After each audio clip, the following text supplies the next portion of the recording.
You often tell yourself you just need more time to decide, more time to think, more time to compare options, more time to make the right choice.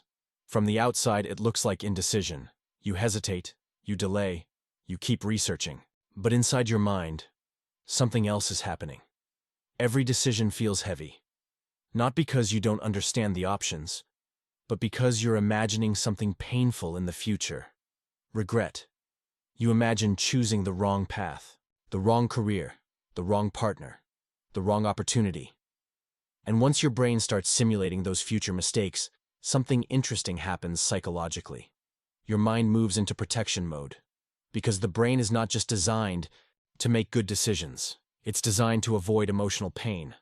One of the strongest emotional pains humans experience is self-blame. That quiet voice that says, "You should have known better." So instead of moving forward confidently, the brain starts doing something else. It scans for the perfect option. Psychologists call this maximizing behavior.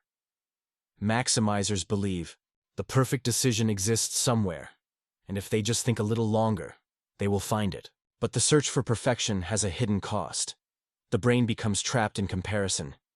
Every option suddenly has potential flaws, and every flaw becomes a possible future regret. Your mind begins running simulations.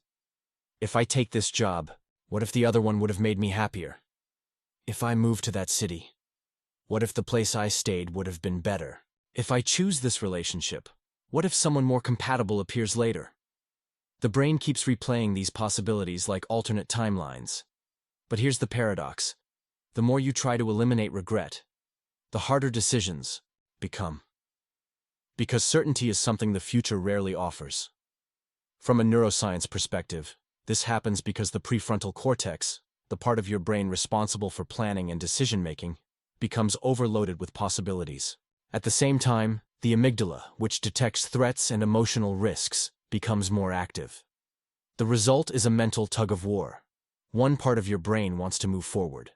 Another part is constantly warning you about what might go wrong.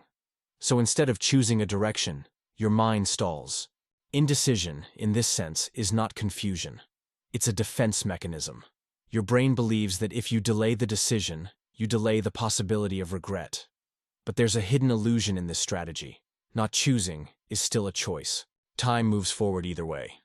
Opportunities change, circumstances shift, and sometimes the options disappear on their own.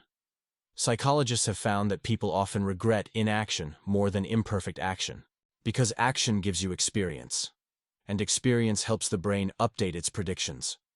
When you act, your brain gathers real feedback instead of imaginary scenarios. Over time, this reduces uncertainty. So the real skill in decision-making is not eliminating regret.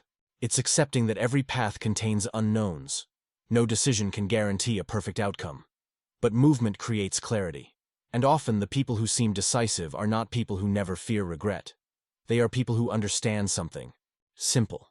Regret is not proof that you made the wrong choice. Sometimes it's just proof that you cared about the outcome.